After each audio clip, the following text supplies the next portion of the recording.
2 electric fan. Ang reading sa wattage is 165 yan, 166 watts without power saver. Then i-on natin yung power saver. Ano siya? Anong version yan? Anong version? 106, dati may load na 6 yan, so 1 na lang natira. So 108. 100 na natira kasi may load na kanina yun. Oh. Ayun, yan yung So 166 down to 109. so yan yung chibi package. Nakabuhol lang tayo.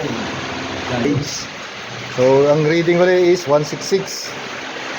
Pag inon si Denki power saver, Almost the same. 106, 108, 109. yun yung katumbas niya. Umakyat si Ampera.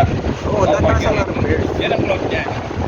Sa kumanda ang kuryente. Kumanda ang kuryente. Taloy. Kumanda taloy. Pero Kasi bumaba siyempre, yung bumaba consumption. yung Oh. consumption. Yes. Pero same pero same yung power pa rin niya. From 160. Same pa rin yung number 2 niya. 169. Ganun pa rin yung lakas. Hindi nagbago, hindi humina. Sir, i-try natin ngayon. Yan ang So gamitin natin si Mega from 166. Kaya walang daya, no? Kaya Yun. wala siyang daya. hindi pa naka-on. Hindi pa on. Ganun pa rin. I-on natin, i-on natin. I-on na si Mega. Max ako, 82 na lang. 82 na lang. 50% sir.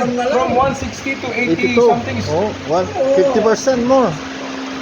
Pag yung isang malaki ang ginamit natin, magiging 5-6 na lang yun. 5 or 6. Pero po yan, Ano yung sabihin? 5. Yan si Mega. dati lang. No. Mga 5%.